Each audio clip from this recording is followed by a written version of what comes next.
ಶ್ರೀಪೆರ್ನೆ ಮುಚ್ಚಲೋಟ್ ಭಗವತಿ ಕ್ಷೇತ್ರವು ಕೇರಳದಲ್ಲಿರುವಂತಹ 18 ಪ್ರಧಾನ ಮುಚ್ಚಲೋಟ್ ಭಗವತಿ ಕ್ಷೇತ್ರಗಳಲ್ಲಿ ಒಂದಾಗಿದೆ.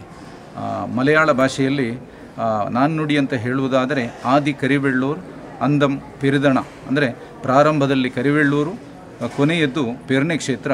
ಆದರೆ ಅತ್ಯಂತ ಪ್ರಸಿದ್ಧಿಯನ್ನು ಈ ಕ್ಷೇತ್ರ ಪಡೆದುಕೊಂಡಿದೆ. ಈ ಕ್ಷೇತ್ರದಲ್ಲಿ ವಿಶೇಷವಾಗಿ ವಾಣಿಯ ಸಮುದಾಯದವರ ಸಾಮೂಹಿಕ ವಿವಾಹ ಕಾರ್ಯಕ್ರಮವು ನಡೆಯುತ್ತಾ ಇದೆ.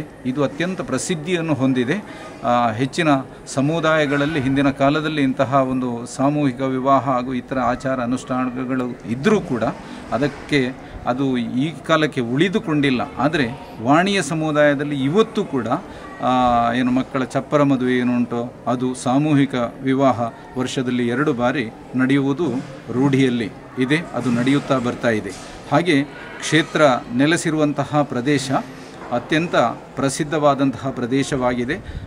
ಪೂರ್ವಕಾಲದಲ್ಲಿ ಹಾವು, ಮುಂಗುಸಿ, ಹುಲಿ, ದನ ಇತ್ಯಾದಿ ವೈರತ್ವವನ್ನೇ ಹೊಂದಿದಂತಹ ಪ್ರಾಣಿಗಳು ಅನ್ಯೋನ್ಯತೆಯಿಂದ ಬದುಕುತ್ತಾ ಇದ್ದಂತಹ ಒಂದು ಪ್ರದೇಶವನ್ನೇ ತನ್ನ ವಾಸ್ತವ್ಯಕ್ಕಾಗಿ ತಾಯಿ ಭಗವತಿ ಆರಿಸಿಕೊಂಡಿದ್ದಾಳೆ ಎನ್ನುವುದು ಪೂರ್ವಜರಿಂದ ನಾವು ಕೇಳಿ ತಿಳಿದು ಬಂದಂತಹ ವಿಚಾರ. ಕ್ಷೇತ್ರದಲ್ಲಿ ತನ್ನದೇ ಆದಂತಹ ಆಚಾರ ಅನುಷ್ಠಾನಗಳನ್ನು ಹೊಂದಿಕೊಂಡು ಸೀಮಿತವಾದಂತಹ ಪರ್ವ ಕಾರ್ಯಗಳು ವರ್ಷಾವಧಿಯಲ್ಲಿ ನಡೆಯುವುದುಂಟು. ಆದರೆ ಇಲ್ಲಿ ನಡೆಯುವಂತಹ ಕಳಿಯಾಟ ಮಹೋತ್ಸವ ಅತ್ಯಂತ ಪ್ರಸಿದ್ಧಿಯನ್ನು ಹೊಂದಿದೆ. ಈ ಕಳಿಯಾಟವನ್ನು ಮಹೋತ್ಸವ ಮಲಯಾಳದಲ್ಲಿ ನಾವು ಪೆರುಂಗಳಿಯಾಟ ಅಂತ ಹೇಳ್ತೇವೆ. 12 ವರ್ಷಗಳಿಗೆ ಒಮ್ಮೆ ನಡೆಯುವಂಥದ್ದು. ಆದರೆ ಕಾಲದ ಒಂದು ನಿರ್ಣಯಕ್ಕೆ ಒಳಗಾಗಿಯೋ ಈಗ ಸುಮಾರು 20 ವರ್ಷಗಳ ಒಂದು ಮಧ್ಯಂತರ ವಿರಾಮದ ನಂತರ ಮತ್ತೆ ಈ ವರ್ಷ ಕಳಿಯಾಟ ಮಹೋತ್ಸವ ಆರಂಭವಾಗ್ತಾ ಉಂಟು. 2004ರಲ್ಲಿ ಕಳಿಯಾಟ ಮಹೋತ್ಸವ ನಡೆದಿತ್ತು. ಈಗ ಮತ್ತೊಮ್ಮೆ 2024 ಮಾರ್ಚ್ 1ರಿಂದ 7ರವರೆಗೆ ಪೆರ್ನೆ ಕ್ಷೇತ್ರದಲ್ಲಿ ಕಳಿಯಾಟ ಮಹೋತ್ಸವ ನಡೆಯುತ್ತದೆ. ಕೇವಲ ಸಮುದಾಯ ಬಂಧುಗಳು ಮಾತ್ರ ಅಲ್ಲ ಈ ಉತ್ಸವದಲ್ಲಿ ಭಾಗವಹಿಸುವುದು. ನಾಡಿನಾದ್ಯಂತ ಇರುವಂತಹ ಹೊರ ರಾಜ್ಯಗಳಲ್ಲಿರುವಂತಹ ಭಕ್ತಾದಿಗಳು ಅದು ಯಾವುದೇ ಜಾತಿ ಭೇದ ಅಂತೇಳಿ ಹೊಂದದೆ ಎಲ್ಲ ಹಿಂದೂ ಸಮುದಾಯದವರು ಹೆಚ್ಚಿನ ಸಂಖ್ಯೆಯಲ್ಲಿ ಈ ಕಾರ್ಯಕ್ರಮದಲ್ಲಿ ಭಾಗವಹಿಸ್ತಾರೆ. ತಾಯಿ ಭಗವತಿಯ ಪ್ರಸಾದ ತಮ್ಮ ಜೀವನದ ಶ್ರೀರಕ್ಷೆ ಎನ್ನುವಂತಹ ಭಾವದೊಂದಿಗೆ ಭಕ್ತಾದಿಗಳು ಬಂದು ಪ್ರಸಾದವನ್ನು ಸ್ವೀಕರಿಸಿ ಅನುಗ್ರಹೀತರಾಗಿ ಹೋಗುವುದು ರೂಢಿ. ಪ್ರಸ್ತುತ ಈ ದಿವಸ ಅಂದರೆ ತಾರೀಕು 17/1/2024 ಈ ದಿವಸ ಕಳಿಯಾಟ ಮಹೋತ್ಸವದ ಅಂಗವಾಗಿ ಒಂದು ಮುಹೂರ್ತಕ್ಕೆ ಮರ ಕಡಿಯುವುದು ಮತ್ತು ನೆಲಗೆಲಸ ಆರಂಭಿಸುವಂತಹ ಒಂದು ಕಾರ್ಯಕ್ರಮ ನಡೆಯುವುದುಂಟು. ಅದು ಈ ದಿನ ನಡೆದಿದೆ. ನೆಲ ಮುಹೂರ್ತ ಮತ್ತು ಮರ ಕಡಿಯುವುದು ಅಂದರೆ ಕೊಳ್ಳಿ ಕಡಿಯುವುದು ಅಂತ ನಾವು ಹೇಳ್ತೇವೆ. ಅದು ಬಹಳ ಅದ್ದೂರಿಯಿಂದ ಸುಮಾರು 1000ದಷ್ಟು ಸಮುದಾಯ ಬಾಂಧವರು ಈ ಕಾರ್ಯಕ್ರಮದಲ್ಲಿ ಭಾಗವಹಿಸಿದ್ದಾರೆ. ಇನ್ನು ಈ ಕೊಳ್ಳಿ ಮುಹೂರ್ತ ನಡೆದ ಮೇಲೆ ಇದೇ ಮಾರ್ಚ್ ತಿಂಗಳಲ್ಲಿ 1ನೇ ತಾರೀಕಿನಿಂದ 7ನೇ ತಾರೀಕಿನವರೆಗೆ ನಿರಂತರ ಇಲ್ಲಿ ಉತ್ಸವ ನಡೆಯುತ್ತದೆ. ನಮ್ಮ ನಿರೀಕ್ಷೆಯ ಪ್ರಕಾರ ಈ ಹಿಂದೆ ಎಲ್ಲ ಬಹಳಷ್ಟು ಸಂಖ್ಯೆಯಲ್ಲಿ ಜನ ಬಂದು ಸೇರ್ತಾ ಇದ್ದರು. ಈ ಬಾರಿ 20 ವರ್ಷಗಳ ನಂತರ ನಡೆಯುವಂತಹ ಈ ವಿಶೇಷವಾದಂತಹ ಕಳಿಯಾಟ ಮಹೋತ್ಸವಕ್ಕೆ ಹೆಚ್ಚಿನ ಸಂಖ್ಯೆಯಲ್ಲಿ ಜನಸಾಗರವೇ ಹರಿದು ಬರುವಂತಹ ನಿರೀಕ್ಷೆಯಲ್ಲಿ ಕ್ಷೇತ್ರ ಉಂಟು. ಪೆರ್ನೆ ಕ್ಷೇತ್ರದ ಕ್ಷೇತ್ರಾಂಗಣದ ಒಳಗೆ ಪ್ರಧಾನವಾಗಿ 5 ಸ್ಥಾನಗಳಿವೆ. ಈ ಸ್ಥಾನಗಳಲ್ಲಿ ಪ್ರತ್ಯೇಕವಾದಂತಹ ದೈವಗಳು ಆರಾಧಿಸಿಕೊಂಡು ಬರುತ್ತಾ ಉಂಟು. ಕ್ಷೇತ್ರದ ಮುಂಭಾಗದಲ್ಲಿ, ಕ್ಷೇತ್ರದ ಪ್ರಧಾನ ಸ್ಥಾನದ ಮುಂಭಾಗದಲ್ಲಿ ಪಡಿಪುರೆ ಎನ್ನುವಂತಹ ಒಂದು ವ್ಯವಸ್ಥೆ ಉಂಟು. ಇದನ್ನು ಪೂರ್ವಕಾಲದಿಂದಲೇ ನಾವು ಸತ್ಯ ಚಾವಡಿ ಅಂತ ಕರೆಯುವುದು.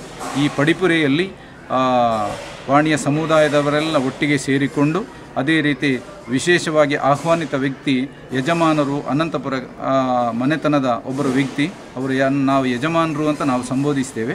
ಅವರು ಬಂದು ಅವರ ಉಪಸ್ಥಿತಿಯಲ್ಲಿ ಸಮುದಾಯ ಬಾಂಧವರ ಒಳಗೆ ಏನಾದರೂ ವೈಷಮ್ಯಗಳೆಲ್ಲ ಇದ್ದರೆ ಅದನ್ನು ಪರಿಹರಿಸುವಂತಹ ಒಂದು ಹಿಂದಿನ ಕಾಲದಲ್ಲಿ ಇದ್ದಂತಹ ಗ್ರಾಮ ಪಂಚಾಯಿತಿ ಕಟ್ಟೆ, ಅದಕ್ಕೆ ಆ ರೀತಿಯಲ್ಲಿ ನಾವು ಬೇರೆಲ್ಲೂ ಹೋಗಲಿಕ್ಕಿಲ್ಲ. ಏನು ಸಮಸ್ಯೆಗಳಿದ್ದರೂ ಅದನ್ನು ಪಡಿಪುರೆಯಲ್ಲಿ ಹೇಳಿಕೊಂಡು ಆ ತಾಯಿ ಭಗವತಿಯ ಆದೇಶ ಅಂತೇಳಿ ನಾವು ಸ್ವೀಕರಿಸಿಕೊಂಡು ಅದನ್ನು ಪರಿಹರಿಸುವುದು ರೂಢಿ. ಕ್ಷೇತ್ರದ ಎದುರು ಭಾಗದಲ್ಲಿ, ಮುಂಭಾಗದಲ್ಲಿ, ಈ ಪಡಿಪುರೆಯ ಮುಂಭಾಗದಲ್ಲಿ ನಮ್ಮ ಮನಸ್ಸನ್ನು ಸೆಳೆಯುವಂತಹ ರೀತಿಯಲ್ಲಿ ಅಲ್ಲಿ ಆ ದೃಶ್ಯವೇ ನಮಗೆ ಅಷ್ಟೊಂದು ಆಕರ್ಷಣೀಯವಾಗಿರ್ತದೆ.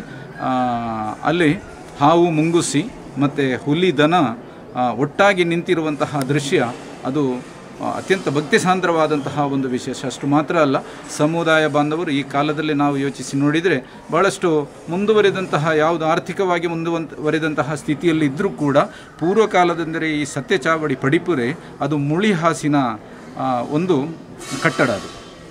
ಅದನ್ನು ಈ ಕಾಲಕ್ಕೂ ಕೂಡ ನಾವು ಉಳಿಸಿಕೊಂಡು ಬಂದಿದ್ದೇವೆ. ಅಷ್ಟಮಂಗಲ ಪ್ರಶ್ನೆ ಚಿಂತನೆಯಲ್ಲಿಯೂ ಕೂಡ ಅದನ್ನು ಬದಲಾವಣೆ ಮಾಡಬಹುದೇ ಎನ್ನುವಂತಹ ರೀತಿಯಲ್ಲಿ ನಾವು ಕೇಳಿಕೊಂಡಾಗ ಅದಕ್ಕೆ ದೇವಿಯ ಒಪ್ಪಿಗೆ ಇರಲಿಲ್ಲ. ಅದನ್ನು ನಾವು ಯಥಾಸ್ಥಿತಿಯಲ್ಲಿ ಮುಂದುವರಿಸಿಕೊಂಡು ಹೋಗ್ತೇವೆ. ಕಳಿಯಾಟ ಸಂದರ್ಭದಲ್ಲಿ ಈ ಮುಳಿ ಕಟ್ಟಡದ ಅಂದರೆ ಸತ್ಯ ಚಾವಡಿ ಪಡಿಪುರೆ ಹತ್ತಿರವೇ ನಾವು ಮೇಲೇರಿಗೆ ಕೊಳ್ಳಿ ಇಡುವಂತಹ ಒಂದು ವ್ಯವಸ್ಥೆ, ಅದು ಬಹಳ ಎತ್ತರಕ್ಕಿರ್ತದೆ.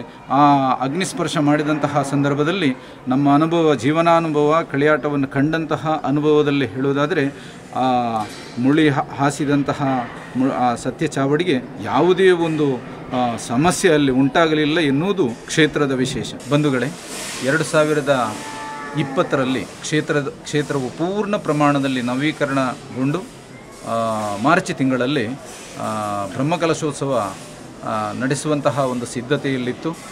ಆ ಸಂದರ್ಭದಲ್ಲಿ ಉತ್ಸವವನ್ನು ಬಹಳ ವಿಜೃಂಭಣೆಯಿಂದ ಮಾಡಬೇಕು ಎನ್ನುವಂತಹ ದೃಷ್ಟಿಯಲ್ಲಿ ಬೇಕಾದಂತಹ ಎಲ್ಲ ವ್ಯವಸ್ಥೆಗಳನ್ನು ಮಾಡಲಾಗಿತ್ತು. ಆದರೆ ಆರಂಭದ ದಿವಸದಲ್ಲಿ ನಮಗೆ ಅಷ್ಟೊಂದು ದೊಡ್ಡ ಸಮಸ್ಯೆ ಏನಾಗಲಿಲ್ಲ. ಸುಮಾರು ಒಂದು 20,000ದಷ್ಟು ಸಂಖ್ಯೆಯಲ್ಲಿ ಜನರು ಬ್ರಹ್ಮಕಲಶೋತ್ಸವದ ಪ್ರಾರಂಭದಲ್ಲಿ ಬಂದಿದ್ದರು. ಆದರೆ ಮರುದಿವಸವೇ ಕೋವಿಡ್ ಎನ್ನುವಂತಹ ಮಾರಿಯ ಆ ಒಂದು ಸಮಸ್ಯೆಯಿಂದಾಗಿ ಸ್ವಲ್ಪ ಬರುವಂತಹ ಭಕ್ತಾದಿಗಳ ಸಮಸ್ಯೆ ಆದರೂ ಕೂಡ ಮಾರ್ಚ್ 20ನೇ ತಾರೀಕಿನಂದು ಬಹಳ ವಿಜೃಂಭಣೆಯಿಂದ ಬ್ರಹ್ಮಕಲಶೋತ್ಸವ ಪೂರ್ಣಗೊಂಡಿತ್ತು. 2020 ಮಾರ್ಚ್ 21ನೇ ತಾರೀಕಿಗೆ ಫುಲ್ ಇಡೀ ಭಾರತವೇ ಲಾಕ್ಡೌನ್ ವ್ಯವಸ್ಥೆಗೆ ಒಳಗಾಗಿತ್ತು. ಅದರ ವಿಶೇಷ ಏನು ಅಂತ ಹೇಳಿದರೆ, ಮಾರ್ಚ್ 20ಕ್ಕೆ ನಡೆದಂತಹ ತೀರ್ಮಾನ ಮಾಡಿದ್ದಂತಹ ಬ್ರಹ್ಮಕಲಶೋತ್ಸವ ಯಾವುದೇ ಸಮಸ್ಯೆ ಇಲ್ಲದೆ ತಾಯಿ ಭಗವತಿಯ ಅನುಗ್ರಹದಿಂದ ಪರಿಪೂರ್ಣವಾಗಿ ಅತ್ಯಂತ ಸಂಭ್ರಮದಿಂದ ದೇಲಂಪಾಡಿ ತಂತ್ರಿಗಳ ಪೌರೋಹಿತ್ಯದಲ್ಲಿ ನಡೆದಿದೆ ಎನ್ನುವುದು ನಾವು ಅಭಿಮಾನ ಪಡಬೇಕಾದಂತಹ ವಿಷಯ. ಆತ್ಮೀಯ ಬಂಧುಗಳೇ, ಶ್ರೀಪರ್ಣಿ ಮುಚ್ಚಲೋಟ ಭಗವತಿ ಕ್ಷೇತ್ರದಲ್ಲಿ ನಡೆಯುವಂತಹ ಕಳಿಯಾಟ ಮಹೋತ್ಸವಕ್ಕೆ ಅಂದರೆ ಮಾರ್ಚ್ 1ರಿಂದ 7ರವರೆಗೆ ನಡೆಯುವಂತಹ ಮಹೋತ್ಸವದಲ್ಲಿ ತಾವೆಲ್ಲರೂ ಕೂಡ ಹೆಚ್ಚಿನ ಸಂಖ್ಯೆಯಲ್ಲಿ ಬಂದು ಭಾಗವಹಿಸಿ ಶ್ರೀದೇವಿಯ ಪ್ರಸಾದವನ್ನು ಸ್ವೀಕರಿಸಿ ಪುನೀತರಾಗಬೇಕು. ತಾಯಿಯ ಅನುಗ್ರಹ ಖಂಡಿತ ನಮಗೆಲ್ಲರಿಗೂ ಇರ್ತದೆ, ಅವಳು ನಮ್ಮನ್ನು ಅನುಗ್ರಹಿಸ್ತಾಳೆ ಎನ್ನುವಂತಹ ಆಶಾಭಾವನೆಯೊಂದಿಗೆ ನಿಮ್ಮನ್ನೆಲ್ಲರನ್ನೂ ಕೂಡ ಕಾರ್ಯಕ್ರಮಕ್ಕೆ ಆತ್ಮೀಯವಾಗಿ ಸ್ವಾಗತಿಸ್ತಾ ಇದ್ದೇವೆ.